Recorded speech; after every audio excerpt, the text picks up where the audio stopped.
नमस्कार, good evening, आप सभी का स्वागत है। आज हम पढ़ेंगे विराम चिन्ह। विराम चिन्ह से संबंधित भी हमारे प्रश्न आ जाते हैं या तो विराम चिन्ह का कोई भी विराम चिन्ह दे दिया जाता है और उसके बारे में पूछा जाता है कि ये कौन-सा विराम चिन्ह है या वाक्य में उचित स्थान पर विराम चिन्ह का प्रयोग कीजिए या कुछ नियम से संबंधित प्रश्न कोई भी पूछा जा सकता है। तो आज हम इसी विषय से संदर्भ में विराम चिन्हों के बारे में पढ़ेंगे, ठीक है? विराम चिन्ह। देखो विराम चिन्ह क्या है? विराम चिन्ह के लिए समझने से पहले एक बात बताती हूँ। विराम चिन्ह भाषा रूपी गाड़ी को चलाने के लिए विराम चिन्ह रूपी ब्रेक का होना बहुत आवश्यक है। अब जैसे गाड़ी चलती है, गाड़ी में अगर ब्रेक ना हो तो वो रुकेगी नहीं, है ना? तो जब गंतव्य स्थान ही नहीं है तो गाड़ी में बैठने का औचित्य क्या है? इसी प्रकार से भाषा में भी विराम चिन्हों का होना अति आवश्यक है। अगर विराम चिन्ह ही नहीं होंगे तो शब्द का जो अर्थ है वो अनर्थ में बदल जाएगा या उसका कोई अर्थ ही नहीं होगा और उन शब्दों को या उन वाक्यों को हम क्या कहेंगे निरर्थक। तो विराम चिन्ह क्या होते हैं? जो एक स्पष्ट और विराम का मतलब ठहरना होता है। अगर हम शाब्दिक अर्थ देखें तो क्या होता है? ठहरना यानी रुकना। तो क्या हो जाएगा? भाषा को व्यवस्थित और स्पष्ट बनाने वाले चिन्हों को भाषा को भाषा को व्यवस्थित, ठीक है, भाषा को व्यवस्थित और स्पष्ट बनाने वाले चिन्हों को और स्पष्ट बनाने वाले क्या होते हैं? आपके चिन्हों को हम विराम चिन्ह कहते हैं। बनाने वाले चिन्हों को विराम चिन्ह कहते हैं। विराम चिन्ह कहते हैं, ठीक है, विराम चिन्ह कहते हैं, ठीक है। भाषा को व्यवस्थित और स्पष्ट बनाने वाले चिन्हों को। अब भाषा को व्यवस्थित और स्पष्ट कैसे बनाए जाते हैं?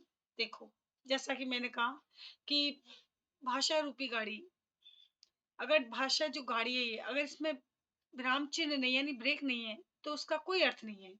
अब मैं एक सेंटेंस आपको लिख के बताती हूँ। जैसे एक ये सेंटेंस है, रोको मत जाने दो, ठीक है। मैंने इसका एक सेंटेंस लिखा और मैंने यहाँ किसी भी प्रकार का कोई विराम चिन्ह का प्रयोग नहीं किया। अगर मैं यहाँ पर अब मैं इसी सेंटेंस में विराम चिन्ह का प्रयोग कर रही हूँ तो देखेंगे आप कि किस तरह से उसका अर्थ पूरी तरह से बदल गया है। जैसे रोको, मैंने अल्प विराम प्रयोग किया, मत जाने दो, ठीक है, ये पूर्ण विराम। दूसरा इसी को मैं परिवर्तित कर देती हूँ, मत रोको मत जाने दो। तो आपने देखा कि मैंने जो विराम चिन्ह का प्रयोग किया उससे एक ही सेंटेंस में दो अर्थ अलग अलग हो गए। रोको मत जाने दो, रोको मत जाने दो। आपने देखा कि किस तरह से विराम चिन्ह के प्रयोग करने पर वाक्य में स्पष्टता आती है। तो यही वो विराम चिन्ह होते हैं जो हमारी भाषा को व्यवस्थित और स्पष्ट बनाने का काम करते हैं। अब विराम चिन्ह कितने प्रकार के कौन कौन से, उन सब के बारे में मैं वर्णन करेंगे, ठीक है। सबसे पहले हम लेते हैं पूर्ण विराम। पूर्ण विराम, इसका विराम चिन्ह कौन सा होगा? खड़ी पाई। ये जो आपकी खड़ी पाई होती है, ये खड़ी पाई, ये क्या होती है? पूर्ण विराम कहलाती है। पूर्ण विराम क्या कहता है? देखो, पूर्ण यानी पूरी तरह से रुक जाना, यानी जब वाक्य पूरा हो जाता है, कंप्लीट हो जाता है, तब हम इसका प्रयोग करते हैं।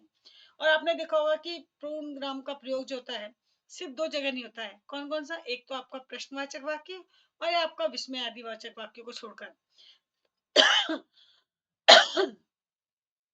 प्रश्नवाचक और विस्मयादिवाचक, आपका ये प्रश्नवाचक, ठीक है, वह विस्मयादिवाचक, ठीक है। विस्मय सूचक कर लो, विस्मय सूचक वाक्यों को छोड़कर, ठीक है, वाक्यों को छोड़कर, वाक्यों को छोड़कर, ठीक है। अन्य सभी प्रकार के वाक्यों में इसका प्रयोग किया जाता है। अन्य सभी प्रकार के वाक्यों के अंत में, अन्य सभी प्रकार के वाक्य के अंत में, अन्य सभी प्रकार के वाक्य के वाक्यों के अंत में, ठीक है, वाक्यों के अंत में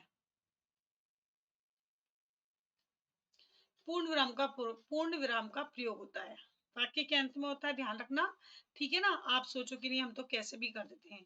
सेंटेंस जब कंप्लीट हो रहा है तो उसका वहां पर प्रयोग हो रहा है, ठीक है। प्रश्नवाचक और विस्मय सूचक इन दो में नहीं करना, बाकी सब में होगा। जैसे जैसे हम कोई भी सेंटेंस लिख देते हैं, मोहन बाजार गया, मेरा सेंटेंस कंप्लीट हो गया, मोहन बाजार गया, मेरा सेंटेंस यानी बाकी कंप्लीट, मैंने पूर्ण विराम लगा दिया। तो यानी बाकी के अंत में लगाया जाता है, ठीक है। आजकल जो डॉट लगाने का फैशन हो गया है, डॉट लगा दिया जाता है, नई भाषा से नया रूप बनाकर। तो डॉट हमेशा अंग्रेजी शब्दों में होता है, ये वाला डॉट। हिंदी में डॉट का प्रयोग नहीं होता है, वो वाक्य आपका गलत माना जाएगा, ठीक है ना। तो आपको क्या करना है, पूर्ण विराम में केवल खड़ी पाई का ही प्रयोग करना है। और दूसरा, अगर प्रश्न बन सकता है कई बार कि प्रश्नवाचक और विस्मय सूचक या किन किन दो वाक्यों में पूर्ण विराम का प्रयोग नहीं होता है, तो आपको बताना है प्रश्नवाचक और विस्मय सूचक में प्रयोग इसका नहीं होता है। कुछ और भी वो जगह होते हैं जहाँ इनका प्रयोग नहीं किया जाता है। जैसे निर्देशन देने वाले वाक्य जो होते हैं, निर्देश देने वाले वाक्यों के उसमें भी नहीं किया जाता है। निर्देश देने वाले वाक्य जो होते हैं, वहां भी पूर्ण विराम का प्रयोग नहीं होता है वाक्य में, वाक्य में इसका प्रयोग नहीं होता है। जैसे कैसे नहीं होता, जैसे कि आप देखिए, नहीं होता।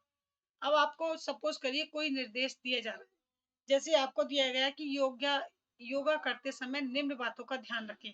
तो यहाँ आपको ये जो योगा करते समय जो सेंटेंस है ये पूरा हो रहा है, तो यहाँ क्या है, निर्देश दिया जा रहा है। तो ऐसे निर्देश वाले वाक्यों के अंत में पूर्ण विराम का प्रयोग नहीं होता है, ठीक है। योगा करते समय निम्न बातों का ध्यान रखें, तो यहाँ मेरा सेंटेंस पूरा तो हुआ, लेकिन यहाँ पूर्ण विराम नहीं होगा, अपितु हम डैश लगा देंगे।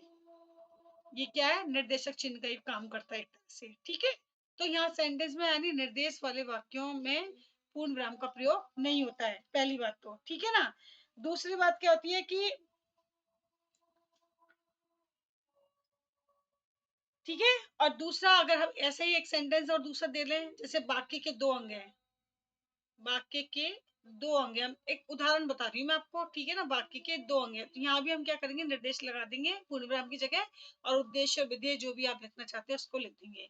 यानी आप सिर्फ ये तो याद रखना ही है कि प्रश्नवाचक और विस्मय सूचक वाक्य में नहीं लगता है पूर्ण विराम।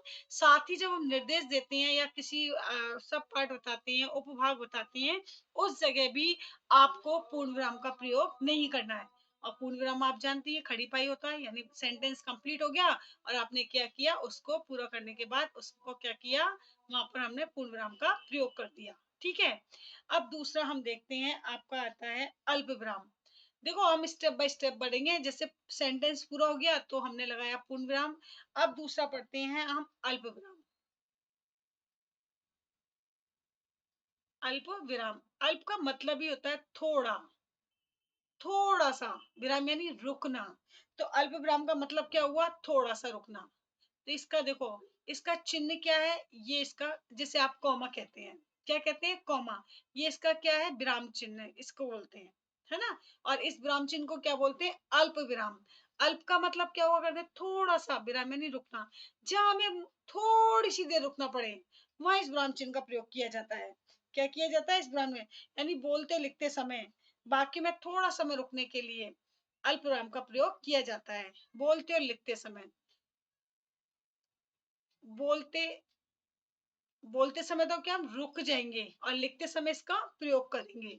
बोलते हुए लिखते समय, ठीक है, बोलते हुए लिखते समय जहां हमें क्या होगा, थोड़ा सा रुकना पड़ेगा, इसका प्रयोग बोलते समय थोड़ा रुकने के लिए, थोड़ा रुकने के लिए, ठीक है, रुकने के लिए क्या करते हैं, अल्प विराम का प्रयोग करते हैं। क्या करते हैं, अल्प विराम का प्रयोग करते हैं, ठीक है, अल्प विराम का प्रयोग करते हैं,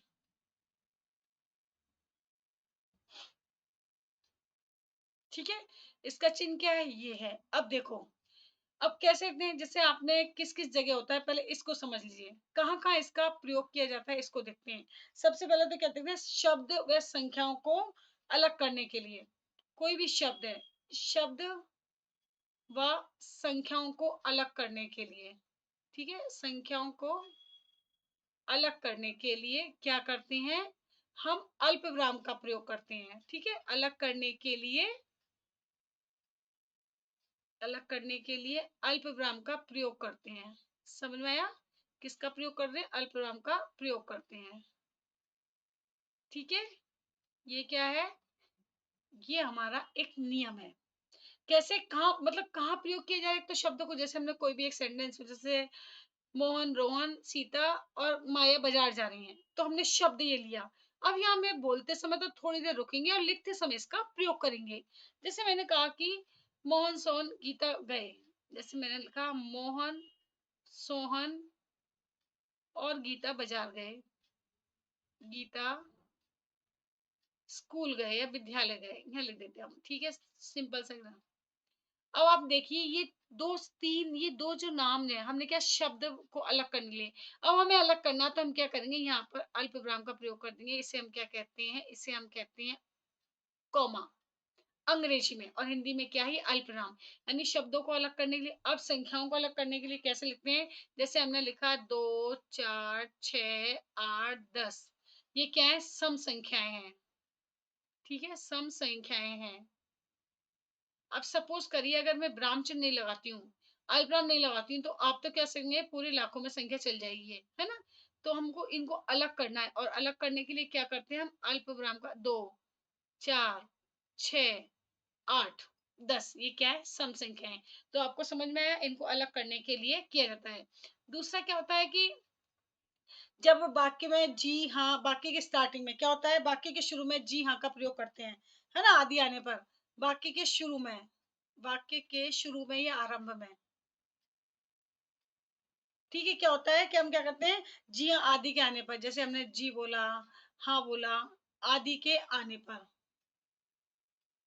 आदि के आने पर, ठीक है, क्या करेंगे, इसका प्रयोग करेंगे। जैसे हम कहते हैं, हमने कहा कि नहीं, जैसे हमने कहा नहीं, मैं नहीं जानता इसको, मैं नहीं जानता, तो आपने थोड़ी देर रुक के आप बोलते समय देखिए, नहीं, मैं नहीं जानता इनको, तो आपको हाँ या नहीं जब जिन वाक्यों में शुरू करते हैं ना, तो वहां पर इसका प्रयोग करते हैं, ठीक है, क्या करते हैं, हाँ मैं ये कार्य कर लूंगा, हाँ मैं ये कार्य कर लूंगा। तो आपने देखा, यहाँ मैंने क्या किया, यहाँ मैंने किस प्रकार से अल्प विराम का प्रयोग किया, ठीक है। तीसरा हमारा आता है संबोधन के बाद। संबोधन के बाद क्या होता है, अल्प विराम का प्रयोग किया जाता है। संबोधन के बाद क्या होता है, अल्प विराम का प्रयोग होता है। कैसे होता है, जैसे हम कहते हैं सुनिए, मैं आपको आवाज लगा रही थी, सुनिए, जरा ये काम कर दीजिए, जरा यह काम कर दीजिए। तो जब हम संबोधन करते हैं, तब हम क्या करते हैं, इसका, किसका, आपके अल्प विराम का प्रयोग किया जाता है, ठीक है। साथ ही दोहरा उद्धरण चिन्ह आप जानते हैं, दोहरा उद्धरण चिन्ह को लगाने से पहले होता है दोहरा उद्धरण। जब हम विराम चिन्ह पढ़ रहे हैं तो उसका इसका भी आएगा, लेकिन अभी आप इतना ध्यान रखो कि दोहरा उद्धरण, उद्धरण लगाने से पहले अल्प विराम का प्रयोग भी होता है। कैसे? जैसे किसने कहा, जैसे कि सुभाष चंद्र बोस ने कहा, या कि अध्यापिका ने कहा, या सुरभित ने कहा, या बच्चे ने कहा, बच्चे ने कहा मुझे अंधेरे से डर लगता है, मुझे अंधेरे से डर लगता है। तो आपने देखा कि यहाँ पर तीन तरीके से अल्प विराम का प्रयोग किया गया है, चार तरीके से, तीन नहीं चार। पहला, शब्द और संख्याओं को अलग करने के लिए इसका प्रयोग किया जाता है। दूसरा, वाक्य में वाक्य के शुरू में जी हाँ आदि के आने पर इसका प्रयोग किया जाता है। तीसरा, हमने देखा कि संबोधन के बाद इसका प्रयोग किया जाता है, अरे इस काम को कर देना, सुनना, मैं क्या कह रही हूँ, ठीक है। जब हम संबोधन करते हैं किसी से, तो इसका प्रयोग करते हैं। दूसरा, उद्धरण चिन्ह का प्रयोग करने से पहले इसका प्रयोग हो रहा है, जैसे महात्मा गांधी ने कहा करो या मरो, सुभाष चंद्र बोस ने कहा कि तुम मुझे खून दो मैं तुम्हें आजादी दूंगा। तो इस तरह से जब उद्धरण चिन्ह का प्रयोग कर रहे हैं, एक कह रहा नहीं, दोहरा उद्धरण लिखा हुआ है, ध्यान रखना इस बात को, दोहरा उद्धरण से प्रयोग किया जाता है। और साथ ही इसमें मिश्र वाक्यों के जो 2 वाक्य होते हैं उनको जोड़ने के लिए भी किया जाता है ना? मिश्र वाक्य होते हैं ना, उस समय भी इसका प्रयोग किया जाता है। साथ ही पत्र लिखते समय भी हम किसी को संबोधन कर रहे हैं, महोदया या महोदया किया, सम्मान्य किया या आदरणीय किया, इस तरह के संबोधन के बाद भी हम इसका प्रयोग करते हैं। ठीक है? तो पत्र लिखते समय संबोधन जो होता है, एक संबोधन नॉर्मली होता है, एक संबोधन पत्र लिखते समय होता है। तो दोनों ही जगह आपको क्या होता है, अल्पविराम का प्रयोग करना होता है या किया जाता है। तो समझ में आ गया अल्पविराम क्या है, उसका किसका प्रयोग कैसे होता है। अब हम पढ़ेंगे तीसरा। 2 भेद हो गए हमारे, ठीक है ना? तीसरा देखेंगे हम।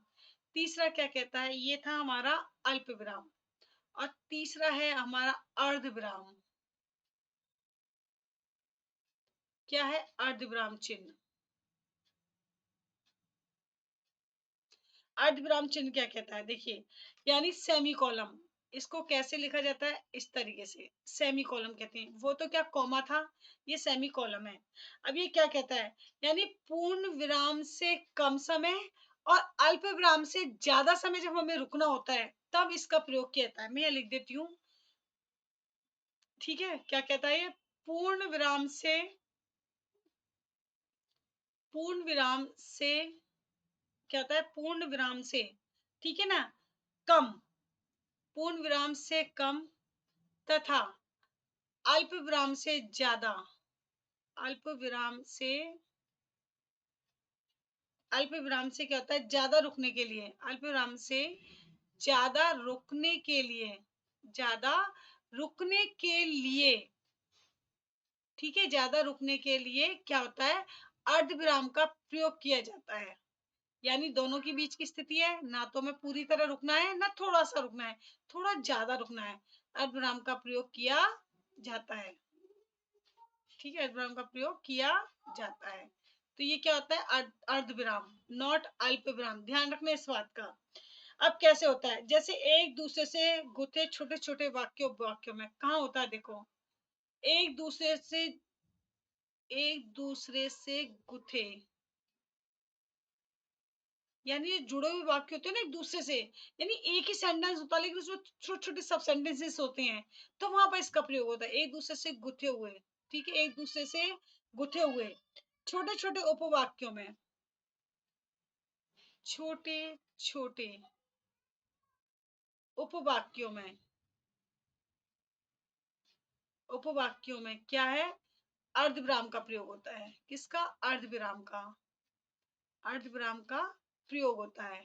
अब देखो कैसे होता है, देखो, एक दूसरे से जुटे हुए, जैसे कैसे क्या किस में आता है, जैसे हम कहते हैं कि जैसे सूर्योदय हुआ, मैंने लिखा जैसे जैसे सूर्योदय हुआ। देखो छोटे छोटे सेंटेंस होते हैं, बड़े नहीं, ध्यान रखना। सूर्योदय हुआ, अब मैंने अल्प विराम अर्ध विराम का प्रयोग किया। ठीक है, सूर्योदय हुआ, चिड़िया चहचहाई, चिड़िया चहचहाई, ये एक छोटा सा सेंटेंस हो गया, चिड़िया चहचहाई। ठीक है, इसके बाद कलियां खिल गई, सूर्य निकल आया, कलियां खिल गई।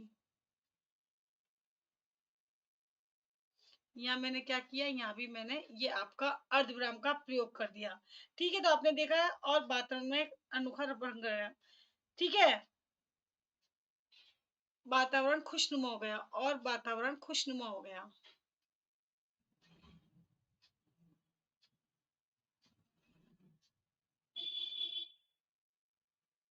ठीक है,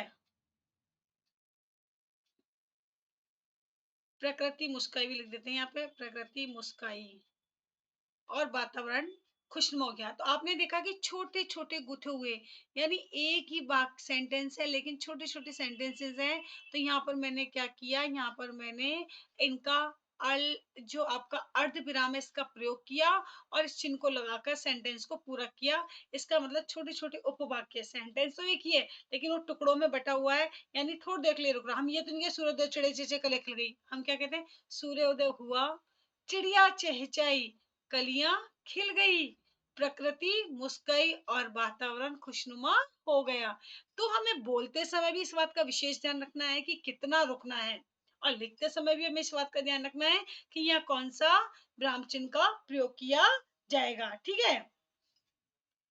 तो ये आपका हुआ अर्धविराम। और एक ऐसी जगह भी इसका प्रयोग होता है जैसे कि जहाँ पर अल्पविराम का प्रयोग अधिक हुआ है। अल्पविराम जगह ना, जब कम समय में अल्पविराम का प्रयोग अधिक हुआ है और अल्पविराम लगाने से कुछ भ्रम उत्पन्न होता है। जैसे हम कहते हैं कि जैसे हम कहते हैं कि प्रत्येक के 3-3 पर्यायवाची लिखिए। जैसे आपने लिखा कि जल, नीर, वारी, ठीक है? जल का लिखा आपने, सपोज़ करिए। इस तरह से तो आप क्या करेंगे कि जहाँ पर अल्पविराम का ज़्यादा प्रयोग हो रहा है और भ्रम हो रहा है, उस जगह भी इसका प्रयोग किया जाता है। जैसे मैंने लिखा कि 3-3 पर्यायवाची लिखिए प्रत्येक के। प्रत्येक के 3-3 पर्यायवाची लिखिए। 3-3 पर्यायवाची लिखिए, ठीक है? ये आपको मैंने दिया।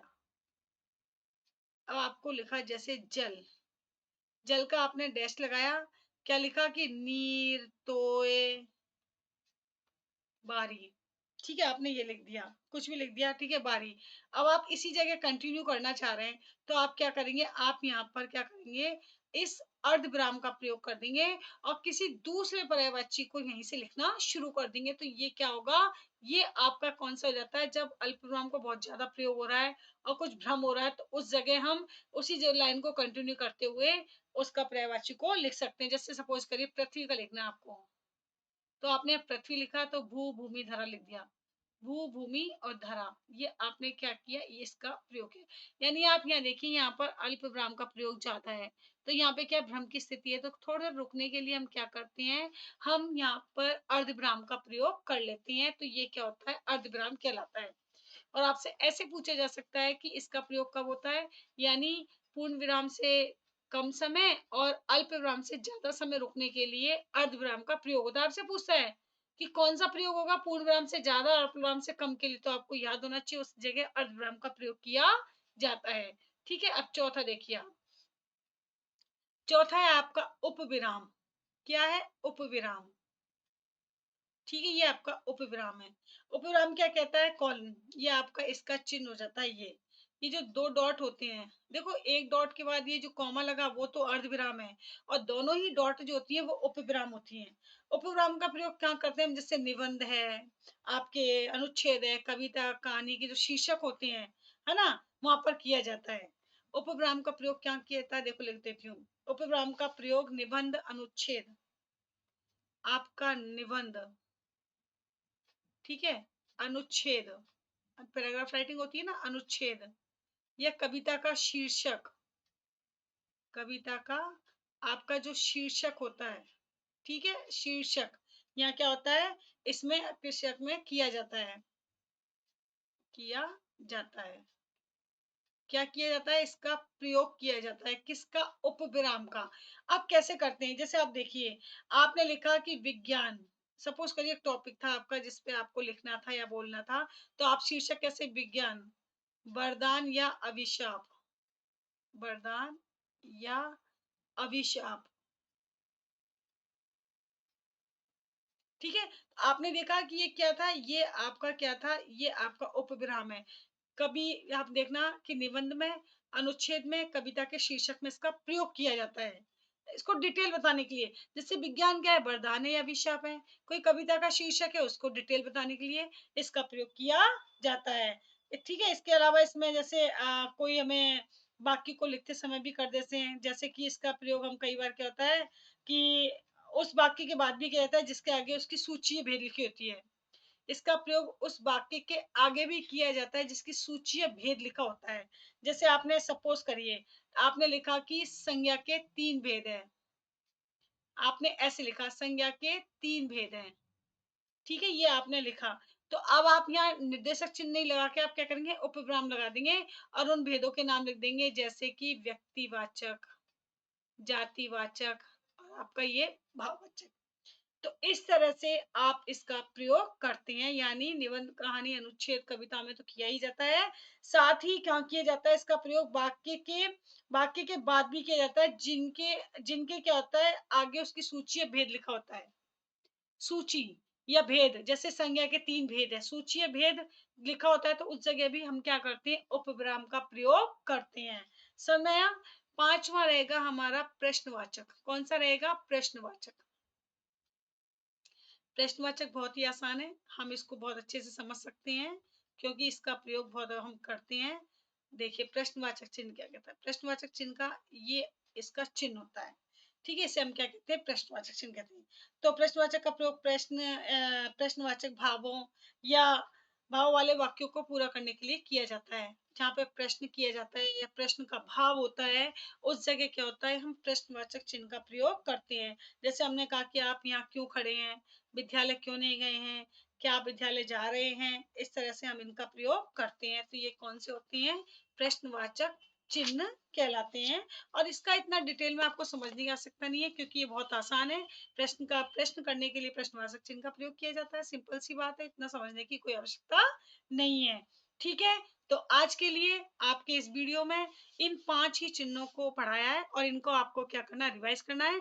ये क्या है कि उपविराम चिन्ह, ये जो उपविराम है, ये आपका अर्धविराम है, ये चिन्हों का प्रयोग तो आप कर लोगे, लेकिन आपको ध्यान रखना है कि चिन्ह कौन-सा है और इसका प्रयोग कब किया जाता है और किस संदर्भ में किया जाता है, ये आपको पता होना चाहिए। ठीक है?